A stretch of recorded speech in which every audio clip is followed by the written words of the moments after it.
I don't ever slow up, no I don't take shit. I got no love for the fakeness. If you wanna play tough and wanna hate this, I'll always show up.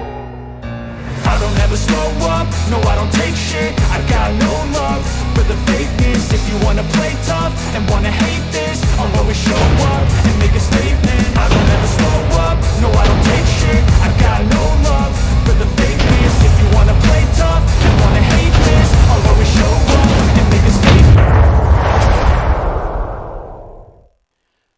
Le monde des sous-marins est un monde mystérieux où beaucoup des secrets les plus étroitement gardés des marines d'aujourd'hui sont concentrés dans les branches sous-marines de leurs différents services. Dans la première moitié du XXe siècle, le sous-marin et ses utilisations étaient encore plus mystérieux car c'était une toute nouvelle technologie et personne ne savait réellement quelles étaient ses capacités totales. Alors que la Première Guerre mondiale avait établi certains des paramètres de base des performances, de l'utilisation et des contre-mesures du sous-marin, en entrant dans la Seconde Guerre mondiale, il existait trois grandes classes communes de sous-marins. Les plus petits sous-marins côtiers ou commerciaux de plusieurs centaines de tonnes de déplacement, les sous-marins de haute mer qui variaient de plusieurs centaines à un peu plus de 1000 tonnes de déplacement, et quelques restes d'essais de soi-disant sous-marins de flotte qui étaient encore plus grands. Parfois, ces deux dernières catégories sont confondues, mais pour nos besoins, je sépare les plus grands sous-marins conçus pour des opérations indépendantes, comme la classe T ou les U-boats de type Sept ou 9, de ceux comme l'Argonaut et le Surcouf français, qui étaient conçus avec d'autres rôles en tête, comme le soutien direct de la flotte ou le commerce de surface basé sur le raid. Mais alors que la tendance vers d'énormes sous-marins croiseurs avait été freinée par le traité, et aussi pour être honnête en partie par la praticité à l'autre extrémité du spectre, les mini-sous-marins ou sous-marins nains, il y avait encore beaucoup de travail en cours. Des travaux très préliminaires avaient été réalisés dans ce domaine pendant la Première Guerre mondiale, en particulier par les Italiens, qui avaient remporté un succès significatif vers la fin de la guerre en coulant le cuirassé Viribus Unitis dans le port à l'aide d'une forme précoce de ce qu'on appelle le torpille humaine.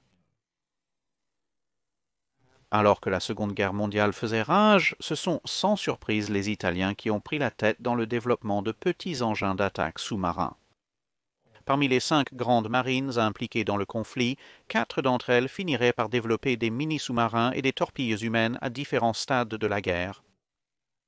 La marine américaine était notable pour ne pas avoir fait de développement dans ce domaine pendant la Seconde Guerre mondiale, bien que cela soit probablement le résultat plutôt compréhensible de la portée limitée de ces engins par rapport aux vastes distances que la marine américaine devait réellement parcourir pour trouver quelqu'un à attaquer, puisqu'ils avaient déjà battu le Mexique plus tôt au XXe siècle, et les tuniques rouges portées par les Mounties leur avaient probablement donné un léger cas de trouble de stress post-traumatique institutionnel et un fort désir de retourner défendre la Maison-Blanche. Revenons à nos escapades sous-marines al dente. Reprenant un thème de leurs exploits de la Première Guerre mondiale, le milieu des années 30 a vu le développement dans la marine italienne de la torpille à basse vitesse, également connue sous le nom de maillal, je pense, ou cochon, ce qui est ce que nous l'appellerons à partir de maintenant, un nom dérivé du fait que les premières versions de test étaient plutôt têtues dans leur refus de faire ce que les opérateurs voulaient réellement qu'elles fassent. L'appareil ressemblait à, et dans une certaine mesure était, une torpille avec un arrangement de conduite en tandem collé sur le dessus, avec quelques boucliers pour améliorer l'hydrodynamique et empêcher les cavaliers d'être emportés pendant que la chose était en cours.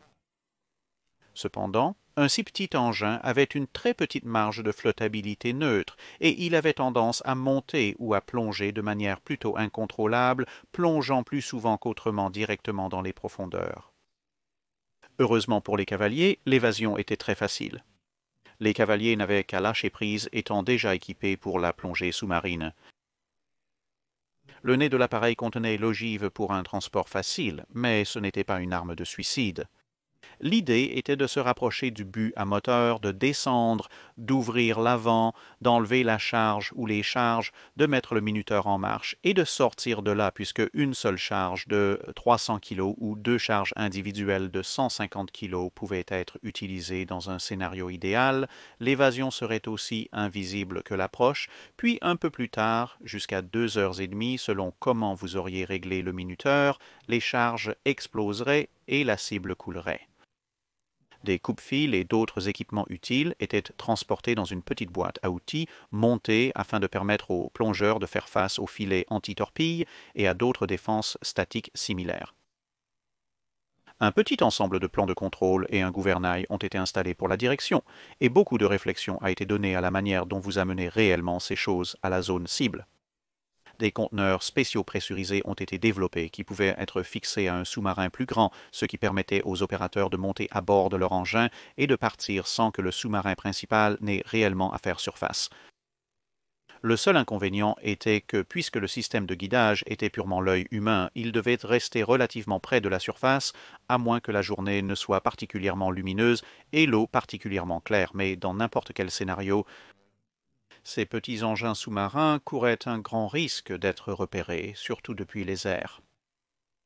Néanmoins, malgré quelques échecs précoces en décembre 1941, le sous-marin italien Skier se dirigea vers la base de la flotte méditerranéenne britannique à Alexandrie, transportant 3 des soi-disant cochons, les relâchant à un peu plus d'1 mile du port. Un lourd filet anti-sous-marin se trouvait sur leur chemin et il s'est avéré trop épais pour leurs coupe-fils, mais ils ont simplement attendu qu'une escadrille de destroyers britanniques passe, et la barrière a été ouverte pour leur passage, permettant ainsi aux plongeurs italiens de passer par la même ouverture.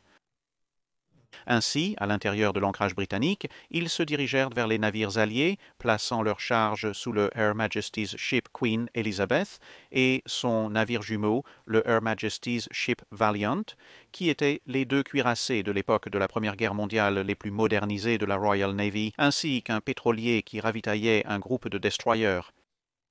Ce n'était certainement pas une tâche facile, mais 2 des équipages ont réussi à fixer leur charge, à abandonner leur embarcation et à s'échapper à terre. L'équipage travaillant sur le Valiant a eu un peu plus de mal et a été contraint de faire surface où ils ont été rapidement repérés puis capturés. Ils ont refusé de répondre à toute question sur ce qu'ils faisaient et ont donc été enfermés dans un compartiment profondément à l'intérieur du Valiant. Puis, avec environ un quart d'heure restant sur le minuteur, ils sont soudainement devenus très enthousiastes à l'idée de dire au capitaine du navire qu'il allait y avoir une explosion sous le navire. Cependant, ils n'étaient toujours pas prêts à saboter leur mission et ont donc refusé de donner des détails précis sur ce qui allait se passer. Ils ont donc été à nouveau enfermés. Les 3 séries de charges ont explosé, coulant le pétrolier et endommageant gravement le Her Majesty's Ship Jervis, qui était le destroyer de ravitaillement le plus proche, ainsi que mettant le Valiant et le Queen Elizabeth au fond. Les 2 autres équipages ont quitté Alexandrie, mais ont été repérés et capturés quelques jours après, toujours en Égypte. C'était un succès potentiellement décisif pour les Italiens. Un sous-marin allemand avait coulé le Her Majesty's Ship Barham quelques semaines plus tôt, et la perte de Queen Elizabeth et Valiant donnait à la marine italienne une supériorité incontestée en mer. Consciente de cela, la Royal Navy a eu recours à un stratagème. Heureusement pour eux, le port était en réalité seulement quelques pieds plus profond que le tirant d'eau du cuirassé dans la zone où ils avaient été amarrés, et les navires s'étaient stabilisés à la verticale. Avec les équipages en détention, les Italiens ne savaient pas vraiment leur succès, sauf par des choses comme la reconnaissance aérienne, et donc les Britanniques ont décidé de maintenir les apparences avec l'équipage effectuant leur routine quotidienne sur le pont, tandis qu'un travail furieux était effectué sous les ponts pour pomper et réparer les navires. Grâce au changement relativement faible de profondeur, seule une inspection très rapprochée révélerait que les cuirassés étaient étrangement profonds dans l'eau, et cela suffisait à rendre les Italiens un peu plus prudents qu'ils n'avaient besoin d'être pendant la première moitié de 1942, pendant que les cuirassés étaient discrètement remorqués pour réparation et réaménagement. Néanmoins, le travail de ces navires a continué. ils ont trouvé un navire marchand désaffecté dans un port espagnol à environ 1 kilomètre de Gibraltar et ont installé leur atelier à l'intérieur de la coque, découpant une écoutille sous-marine pour permettre aux cochons d'entrer et de sortir sans avoir à faire surface. Les hommes grenouilles italiens allaient ensuite régulièrement faire sauter des navires marchands dans le port de Gibraltar, marquant ces cibles comme beaucoup plus faciles par rapport à la force H en raison de la sécurité nettement plus faible entourant l'ancrage marchand. Les Britanniques ne comprendraient jamais vraiment pendant la guerre pourquoi leurs navires explosaient de manière aléatoire, encore moins d'où venaient réellement les attaquants. Après la reddition de l'Italie en 1943, un certain nombre de leurs spécialistes sous-marins travailleraient avec les Alliés et les aideraient à développer davantage leurs propres idées, mais nous en parlerons un peu plus tard. Il y avait deux autres incursions principales dans les sous-marins nains par la marine italienne. Les mini-sous-marins CA et CB, 4 du premier et 21 du dernier ont été construits. La classe K était à l'origine des embarcations de défense côtière et portuaire à 2 hommes, armées d'une paire de torpilles légères, mais une fois que les États-Unis sont entrés en guerre, l'idée a été éclose de coller un sur le dos d'un sous-marin beaucoup plus grand, de le traverser l'Atlantique et d'attaquer le port de New York. Les raisons d'utiliser cela au lieu de l'un des cochons étaient triples. Le mini-sous-marin pouvait voyager plus vite et plus longtemps, ce qui serait nécessaire pour opérer dans les courants plus puissants au large de la côte américaine. La distance du lancement à la cible serait plus grande, ce qui rendait la portée supplémentaire du mini-sous-marin nécessaire. Et enfin, les eaux autour de New York sont vraiment très froides, surtout comparées à la Méditerranée, et bien que les combinaisons de plongée aient été inventées et étaient en usage. Personne ne voulait particulièrement passer des heures et des heures dans une combinaison non chauffée au milieu de l'Hudson, puis essayer d'effectuer une sorte de tâche complexe à la fin de tout cela. Les CB étaient des versions améliorées des CA avec un équipage de 4 hommes, plus de puissance et plus de polyvalence quant à leur charge offensive. Des unités seraient déployées en mer Noire contre les forces soviétiques de la région.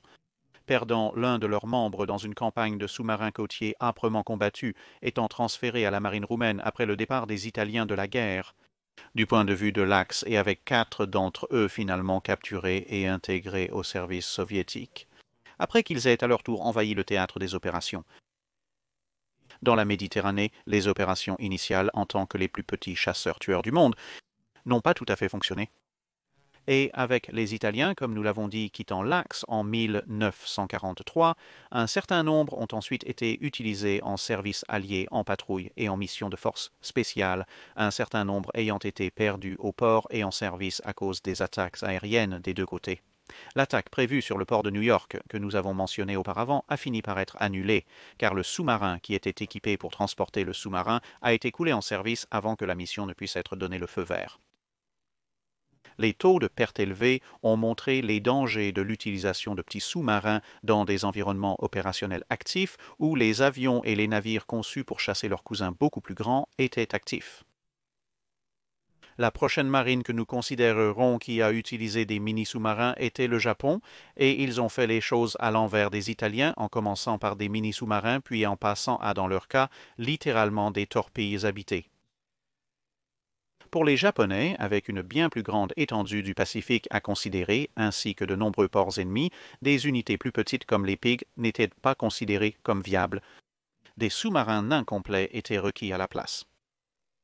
Cela a commencé bien avant la guerre avec le sous-marin dit de type cible A, Uko Hayoteki Kogata, chaque embarcation étant simplement assignée comme un bateau associé au navire-mère auquel elle était attachée, plutôt que de se voir attribuer son propre nom.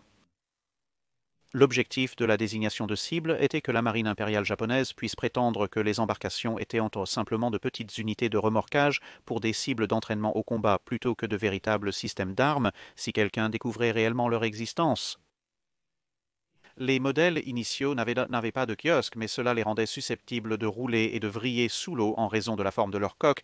C'est pourquoi des kiosques ont rapidement été ajoutés en production, ce qui leur a donné une meilleure stabilité et bien sûr une meilleure visibilité pour l'équipage.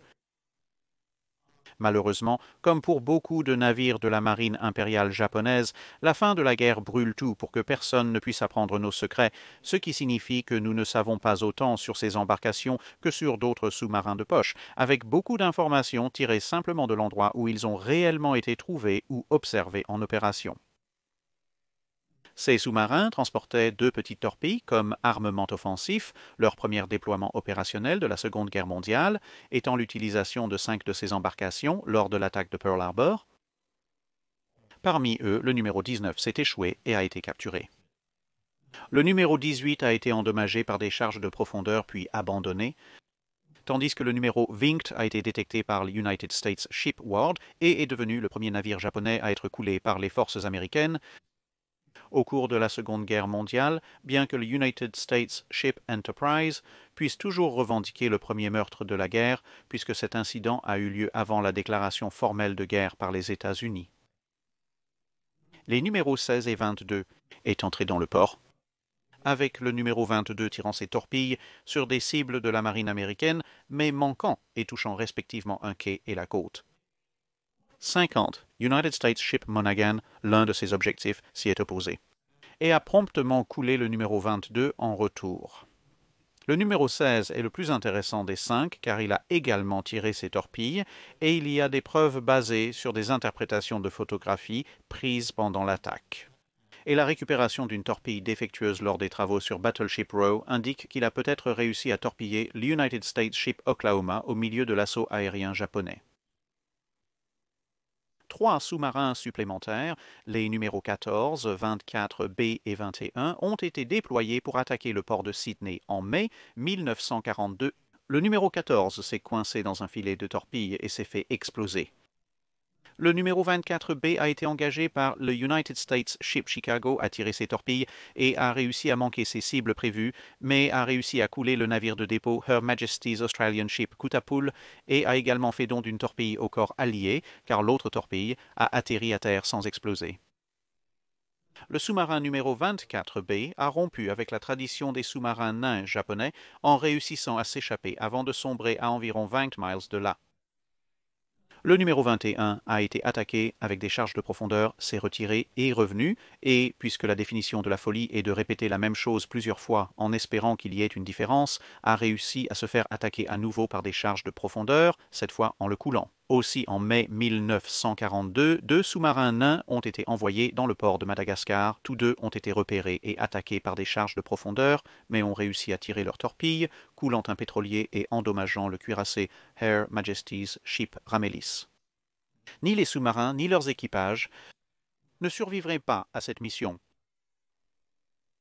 Les sous-marins de type Midget auraient été déployés avec un certain succès au large de Guadalcanal et des Philippines, coulant plusieurs navires américains, malgré de très lourdes pertes pour leur flotte. Un autre point intéressant à noter est que l'attaque du port de Sydney et l'attaque à Madagascar ont été précipitées après des rapports de reconnaissance des hydravions transportés par les sous-marins de la marine impériale japonaise. Il y a donc peut-être une certaine viabilité dans ce concept, après tout. Comparés à la plupart des autres sous-marins de type Midget, ils étaient en fait assez performants, capables d'atteindre une vitesse plutôt impressionnante pour l'époque de 19 nœuds en immersion, bien qu'au détriment de la portée.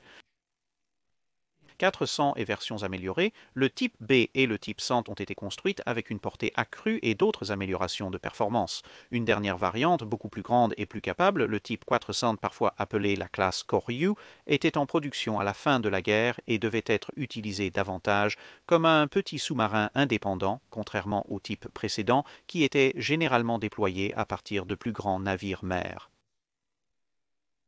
Alors que la guerre s'aggravait pour le Japon, ils allaient développer le Kaiten, une torpille suicide pour rivaliser avec les kamikazes dans les airs et les bateaux suicides à la surface. Ces derniers ont commencé comme une simple torpille de type 93 qui avait été coupée en 2 et avait une section collée au milieu pour permettre la mise en place d'un pilote et de commande, le tout enveloppé dans une coque légèrement plus grande. Initialement, il y avait une provision pour que les pilotes s'éjectent à la dernière minute, mais cela a été supprimé plus tard en raison de toute chose d'un apparent manque d'utilisation. Une différence majeure par rapport aux capacités de la torpille originale était une baisse significative de la vitesse. Cela varierait en fonction du modèle, mais aucun Kaiten n'était nulle part aussi rapide qu'une torpille normale, de nombreux modèles étant bien plus lents que même les cibles qu'ils visaient. Croyez-le ou non, il existait en réalité un régime d'entraînement complet pour les armes suicidaires et dans ce cours, les stagiaires se rapprochaient de plus en plus de l'opération réelle à mesure qu'ils progressaient sur le chemin de l'entraînement. Dans certains cas, un peu trop près de la réalité, car, malgré l'absence de véritables ogives à bord, un certain nombre de pilotes ont été tués ou gravement blessés lorsqu'ils ont réussi à toucher le navire cible d'entraînement, et il s'est avéré que s'écraser contre un objet en acier solide à 30 nœuds ou plus sans harnais de sécurité, tout en étant confiné dans un petit compartiment métallique avec beaucoup de boutons et de molettes qui en ressortent, était en fait assez mauvais pour votre santé. Le Kaiten, plus grand qu'une torpille normale, était prévu pour être lancé depuis le pont d'un sous-marin, une installation côtière ou un navire de guerre de surface équipé comme un destroyer. Sur un sous-marin, un tube d'accostage permettrait aux pilotes d'entrer dans l'engin depuis le sous-marin principal sans faire surface. Il y avait un certain nombre d'autres inconvénients en plus de la vitesse réduite qui accompagnait l'utilisation de ces armes malgré la présence d'un guidage humain. Les Kaiten eux-mêmes ne pouvaient pas plonger particulièrement profondément, mais cela signifiait également que le sous-marin qui les transportait ne pouvait pas aller très profondément jusqu'à ce qu'ils aient été lancés, ce qui rendait l'ensemble de l'appareil une cible beaucoup plus facile. De plus, une fois la cible trouvée, alors qu'un sous-marin normal commencerait simplement les procédures d'attaque, pour un Kaiten, il fallait ensuite informer le pilote, charger les réservoirs d'air du Kaiten, ventiler le compartiment du pilote, faire monter le pilote à bord et enfin lancer. Il faut dire à ce stade qu'il est facile de rejeter ces efforts comme une folle tentative de suicide de la part des Japonais, mais il faut se rappeler que les jeunes hommes impliqués et leurs camarades qu'ils ont laissés derrière eux savaient exactement ce qu'ils faisaient, et qu'ils étaient humains comme vous et moi. Ainsi, que leur cible soit atteinte ou non, ce genre de guerre laisserait des cicatrices psychologiques vicieuses sur ceux qui devaient assister et participer à l'envoi de leurs amis à une mort certaine. Cela dit, plusieurs types de Chitin ont été produits, avec 4 types principaux notés dans les évaluations d'après-guerre. Le type 1 était le plus proche du type original de la torpille 93, sauf que la charge explosive était triplée en taille pour garantir presque certainement un coup fatal, quelle que soit la cible. Il était capable d'atteindre environ 30 nœuds à pleine vitesse et, comme tous les Kaiten, devait faire surface lors des derniers moments d'une attaque pour effectuer les corrections de cap nécessaires. Un certain nombre de défauts, y compris des fuites dans la section de l'opérateur et le compartiment moteur, signifiaient que la production s'arrêterait à environ 300 unités, bien que cette production dépasse le développement de plusieurs autres types. Le type 2 marquait une rupture avec le design précédent, devenant beaucoup plus un mini-sous-marin séparé qu'une torpille adaptée. La centrale a été modifiée pour donner une vitesse totale de 40 nœuds, ce qui semble formidable jusqu'à ce que vous examiniez les exigences en matière de carburant et réalisez qu'elles incluent des matériaux tels que le peroxyde d'hydrogène, l'hydrate d'hydrazine et le cyanure de cuprose de potassium. Des matériaux pour lesquels le meilleur équipement de sécurité est généralement considéré comme une très bonne paire de chaussures de course lorsqu'ils se trouvent à proximité l'un de l'autre. D'autre part, il était capable de plonger plus profondément et il était beaucoup plus stable lorsqu'il était mis en route sans aucune intervention humaine, ce qui était probablement tout aussi bien, étant donné que les chances que le pilote soit dissous dépendaient entièrement de la question de savoir si le travailleur responsable de l'alignement du réservoir de peroxyde qui se trouvait juste derrière le siège du pilote était aussi bon dans son travail qu'il était censé l'être et s'il était fourni avec tous les bons matériaux pour isoler le réservoir en 1944-45 Japon. Sans surprise, cela et de nombreux autres problèmes avec la centrale ont conduit à l'arrêt du type 2, bien avant le type 1. Le type 4 était un type 2 qui a remplacé le mélange de carburant plutôt intéressant par le même mélange de kérosène et d'oxygène que le type 1, mais des problèmes significatifs avec les moteurs qui fuyaient du carburant à l'oxygène et la vitesse réduite et la combustibilité quelque peu accrue de l'intérieur signifiaient que ce type serait également annulé alors que le type 1 était toujours en production. Le dernier type majeur de Kaiten à avoir un niveau de production significatif était le type X. Celui-ci utilisait la torpille électrique type 92 comme base et était beaucoup plus petit que le type 1, donc la charge militaire n'était qu'un cinquième de la taille. Principalement conçu pour les opérations côtières et lancé depuis des installations terrestres, il n'aurait qu'une écoutille supérieure, mais il était très simple à construire, à utiliser et à entretenir. Cependant, les fuites d'eau dues à de mauvais joints et à une mauvaise qualité de construction se sont avérées être un problème, et bien que des centaines ayant été commandées, la guerre s'est terminée avant qu'aucune ne puisse être déployée. La vitesse maximale était très faible, à 7 nœuds, et il aurait dû être utilisé principalement comme une unité d'attaque furtive la nuit, généralement contre des flottes amphibies stationnaires, plutôt que comme un engin d'attaque en haute mer comme avec les autres Kitans. L'efficacité de ces unités dépend de qui vous croyez. Selon la marine américaine, 3 navires ont été coulés par des attaques de Kitan. Inversement, les registres impériaux japonais restants indiquent qu'un certain nombre de succès supplémentaires, qui dans les registres américains sont attribués à des mines ou à des causes inconnues, ont été réalisés, plus bien sûr des cas supplémentaires où les Kitans ont été entendus exploser par l'équipage restant sur les navires-mères, mais les registres de la marine américaine confirment que le navire, dans la zone à ce moment-là, n'avait en fait pas été touché, et donc dans ces cas, la détonation était probablement le résultat du dispositif d'autodestruction du Kitan. Pour une arme suicide, il disposait également d'un dispositif d'autodestruction. Enfin, il y avait le sous-marin nain Karyu, conçu presque entièrement pour défendre les îles d'origine japonaise. Il combinait 2 torpilles avec une charge explosive pour une mission suicide finale, avec une vitesse de pointe relativement basse, entre 7 et 10 nœuds selon que vous naviguiez en surface ou sous l'eau. Tout comme le type 10 Kitan, cependant, il n'a pas été achevé à temps pour des opérations actives connues et aurait également dû être utilisé dans des missions d'attaque furtive. Puis nous passons aux Britanniques. Bien qu'il y ait eu quelques concepts en cours au début de la guerre, c'est l'attaque réussie sur Alexandrie qui a galvanisé les efforts de développement et fourni un certain nombre d'inspirations pour des conceptions réussies. Dans le service britannique, il y aurait 2 lignes de développement distinctes, des engins pour des opérations de défense directe et des engins spécialement conçus pour des opérations de force spéciale.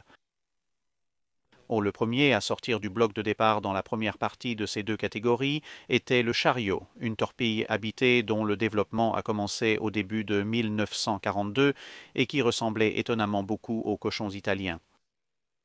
Le Chariot Mark I était assez simple, bien qu'avec une vitesse maximale de seulement 3,5 nœuds dans de bonnes conditions, les réglages de vitesse lente, moyenne et maximale étaient quelque peu ambitieux, avec ramper, flâner et marcher étant peut-être plus précis.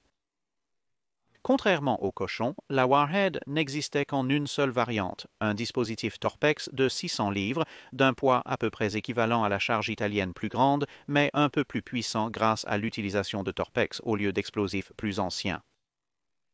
Le Chariot Mark, légèrement plus rapide, disponible dès le début de 1944, transportait le double de la quantité d'explosifs, pouvait atteindre 4,5 nœuds et avait un carénage qui enveloppait entièrement l'équipage avec 2 ouvertures leur permettant de sortir la tête pour observer ou, inversement, de se replier à couvert lorsqu'ils passaient sous ou à travers des obstacles dangereux.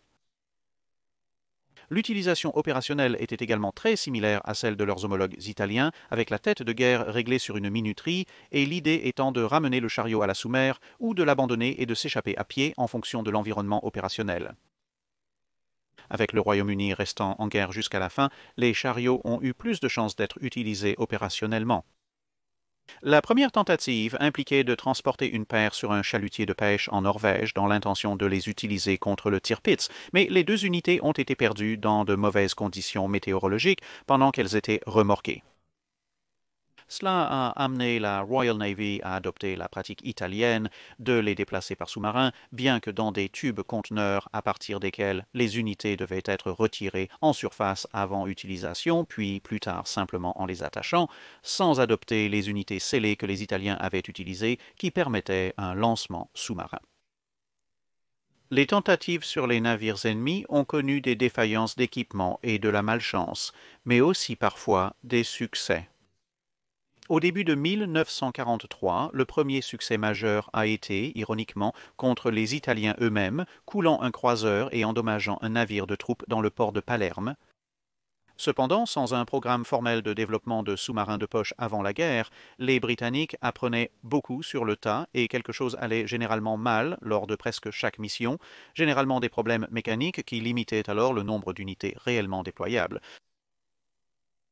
Une fois que les Italiens avaient largement rejoint le camp des Alliés, l'aide d'anciens conducteurs de cochons et de développeurs a conduit à un autre succès contre le croiseur italien Bolanzo, dont on craignait qu'il ne soit saisi par les Allemands. Entre-temps, ils étaient également utilisés pour des opérations de reconnaissance, utilisant leur petite taille pour se rapprocher de diverses plages avant les débarquements lors de diverses attaques alliées sur les positions italiennes, en particulier à Sicile et ses environs. Le plan initial était d'éliminer 2 croiseurs lorsqu'ils ont poursuivi Bellenze, mais l'un des chariots a eu une fuite et a dû être abandonné. Le très amélioré Chariot Mark II a été utilisé fin 1944 lors d'une attaque sur le port de Phuket, où, pour une fois, rien ne s'est mal passé et 2 navires ont été coulés avec succès. En parallèle, le développement de la classe Dix, un sous-marin nain plus grand avec une portée opérationnelle substantielle, le facteur limitant principal étant plus l'équipage que le navire lui-même. En raison de leur taille, ils étaient remorqués jusqu'à la zone opérationnelle avec un équipage de gardiennage avant l'échange avec l'équipage opérationnel et de larguer les amarres. Conçus pour être entièrement réutilisables, ils étaient censés retourner au sous-marin mère pour un voyage de retour à la maison. En tant que sous-marin miniature opérationnel, il disposait d'un système complet de propulsion diesel électrique utilisant un moteur de bus londonien adapté pour la moitié des opérations diesel, bien que sa vitesse maximale était quelque peu glaciaire, une vitesse de jogging en surface, mais suffisamment lente sous l'eau pour qu'elle puisse être dépassée par un conducteur de char Mark I particulièrement imprudent. Ils avaient également un sas qui permettait à un plongeur d'entrer et de sortir de l'engin pendant qu'il était sous l'eau. Contrairement à de nombreux autres sous-marins miniatures, la classe Dix était spécifiquement conçue pour être utilisée contre les chalutiers dans les ports sans transporter de torpilles. Au lieu de cela, 2 charges explosives massives, chacune contenant une inquiétante charge utile d'amatol de 2 tonnes sur une minuterie, étaient transportées de chaque côté. En raison de leur profil d'attaque spécialisé, ils étaient également équipés de dispositifs de baffles électromagnétiques pour annuler la signature de la coque, afin d'éviter les capteurs à boucle d'induction qui gardaient de nombreux ports et réduiraient également les chances que la coque déclenche une mine magnétique. Ils transportaient également des coupe-filets hydrauliques pour traverser les filets anti-torpilles et anti-sous-marins, bien que pour les utiliser, un plongeur devait sortir par le sas et travailler manuellement sur les filets, car ils n'étaient pas fixés au sous-marin lui-même. L'idée du X-Craft était de se faufiler sous des cibles particulièrement grandes, de déployer les charges et de s'enfuir. Compte tenu de la nature spécialisée de cette mission et des risques pour les 4 membres d'équipage, des essais expérimentaux ont été effectués avec les premiers engins produits et les résultats ont été réintégrés dans la disposition des engins suivants. En raison de cela et de la vitesse de production plus lente par rapport aux chars, ils n'ont pas été déployés opérationnellement avant la fin de 1943 avec la première opération visant à utiliser 6 engins pour paralyser la petite flotte allemande basée en Norvège. Comme beaucoup d'opérations britanniques, le début était difficile. 2 engins ont quitté leur remorque et sont partis pour d'autres aventures en mer du Nord. Un autre est tombé en panne et a abandonné la mission tandis qu'un 4e a été repéré et attaqué. Il ne restait plus que X6 et X7 qui ont réussi à se frayer un chemin à travers les défenses et à larguer un total de 8 tonnes d'explosifs sous le Tirpitz. L'absence d'autres navires signifie que le Lützow et le Scharnhorst resteraient tranquilles cette fois-ci. Les 2 navires ont ensuite été repérés et attaqués, forçant l'équipage à abandonner les sous-marins et à être capturés. Malgré que les dégâts n'aient pas été assez importants pour couler le cuirassé allemand dû à la distance des explosifs de la coque, ils ont été suffisants pour le rendre inopérant pendant un certain temps, notamment en démontant l'une des principales tourelles à cause du choc des explosions. Plus tard, en 1944, les X-Craft ont continué leurs attaques sur la Norvège, coulant un navire marchand et, après plusieurs tentatives, un dock flottant. Comme les chars, les X-Craft ont également été utilisés pour des travaux de reconnaissance, dans leur cas principalement au large des plages envisagées pour les débarquements du jour J, puis ont été utilisés comme balises de navigation pour les plages Sword et Juno afin d'aider à diriger les navires et les engins de débarquement en utilisant des signaux visuels, radio et sonar pour une capacité tout temps. Pour la guerre dans le Pacifique, bien que les X-Craft étaient théoriquement adaptés, on a estimé qu'un engin légèrement plus grand serait plus adapté à la zone et donc la classe XE a été développée avec un peu plus d'espace, un peu plus de performance et une demi-douzaine de mines limpet pour donner quelque chose à faire aux plongeurs s'ils ne tombaient pas sur des filets. Dans une sorte de retour aux opérations de la Room 40 lors de la Première Guerre mondiale, l'une des premières missions consistait à couper des câbles, dans ce cas des câbles téléphoniques, l'idée étant alors de forcer les commandants japonais à effectuer des transmissions radio qui pourraient bien sûr ensuite être interceptées et décodées. En utilisant une ligne de grappin tractée, le X4 a réussi à trouver ces deux câbles cibles, les sortant du fond marin où ses plongeurs les ont promptement coupés, privant les résistants japonais de l'Ouest de leur capacité de communication sécurisée. Le X5 visait un autre câble et a également réussi avec quelques difficultés, bien qu'en raison de la mauvaise visibilité, ils n'étaient pas sûrs d'avoir réellement réussi jusqu'après la guerre lorsqu'ils ont pu vérifier les archives japonaises.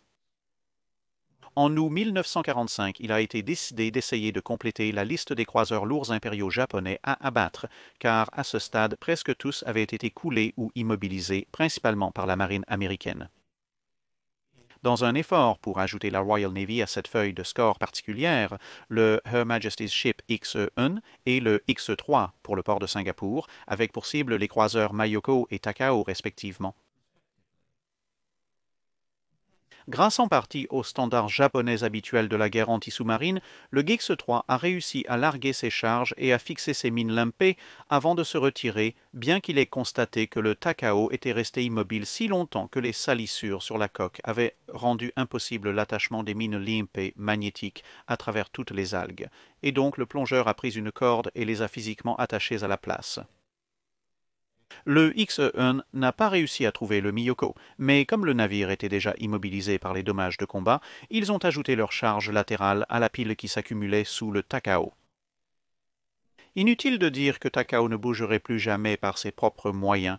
En plus de ces embarcations, le Special Operations Executive a également développé un trio de leurs propres embarcations, spécifiquement pour, sans surprise, des opérations spéciales avec des niveaux de succès variables. Tout a commencé avec le sous-marin Wellman.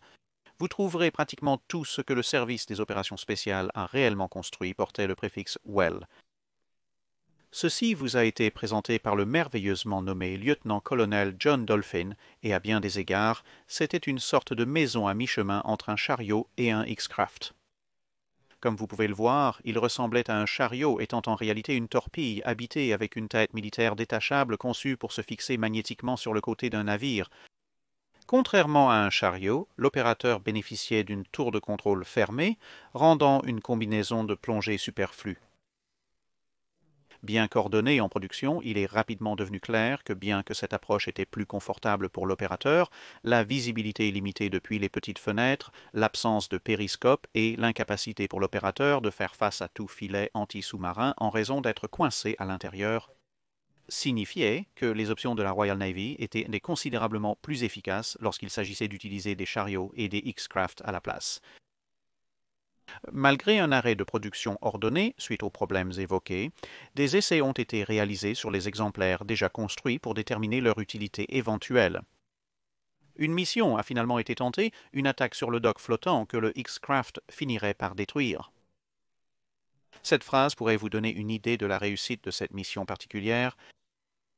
Malheureusement pour les Wellmans, l'engin a rencontré un filet anti-sous-marin et l'un d'eux ayant été repéré et capturé, les trois autres engins ont été contraints de se saborder, leurs opérateurs se cachant avec l'aide de la résistance norvégienne jusqu'à ce que la Royal Navy puisse venir les chercher.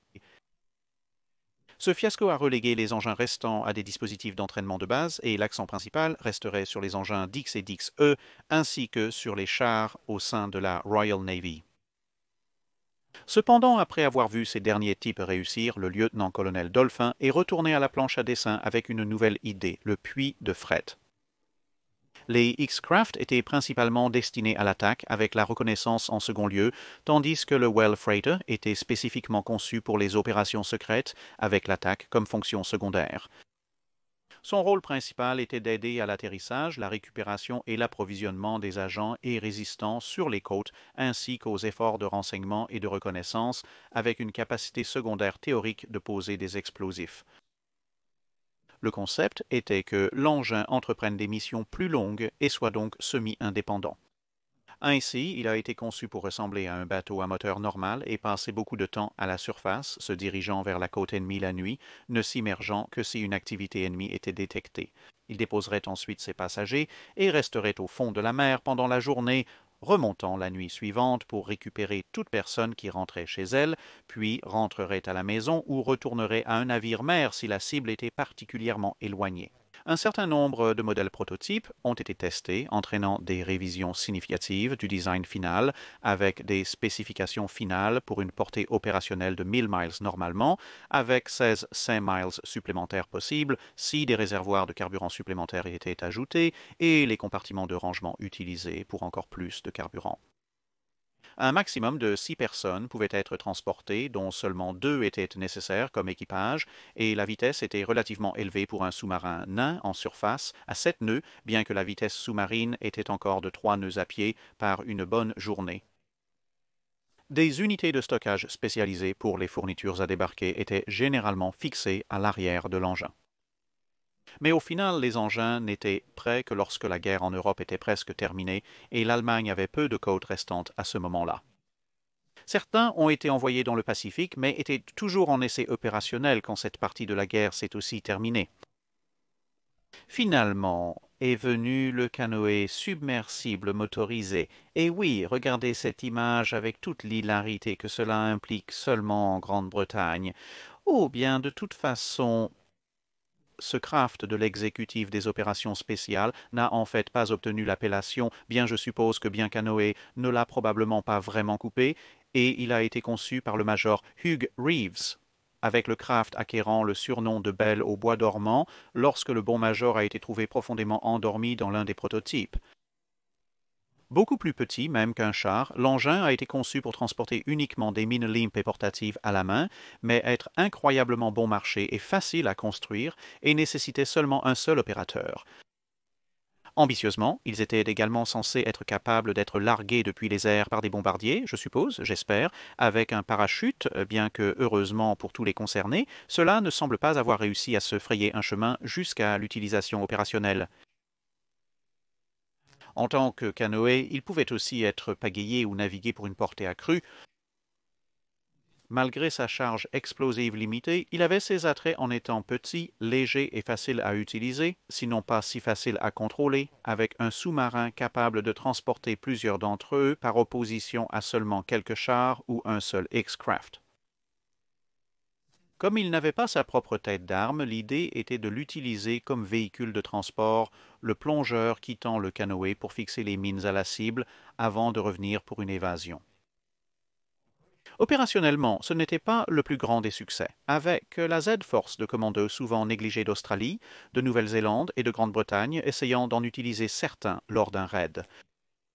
Malheureusement, le vaisseau-mère a été découvert par les Japonais avant le déploiement et une grande partie de l'équipage a été exécutée. Une autre mission en Norvège a eu des résultats moins fatals, mais c'était toujours un échec avec les opérateurs poursuivis à la manière de Benny Hill à travers la Norvège par les Allemands avant de finalement réussir à s'échapper. Au final, leur plus grand succès viendrait de leur utilisation par l'Office of Strategic Services, plus tard la CIA, pour évaluer les capacités des défenses portuaires américaines via des attaques simulées et d'autres exercices, ce qui aiderait à développer des contre-mesures et à informer un certain nombre de projets d'opérations secrètes sous-marines d'après-guerre. Enfin, bien sûr, viendraient les Allemands. Ils seraient en quelque peu tardifs à ce jeu particulier, mais si vous voulez en savoir plus sur eux, je vous suggère de consulter la vidéo prévisualisée de l'histoire militaire, lien apparaissant ci-dessus maintenant.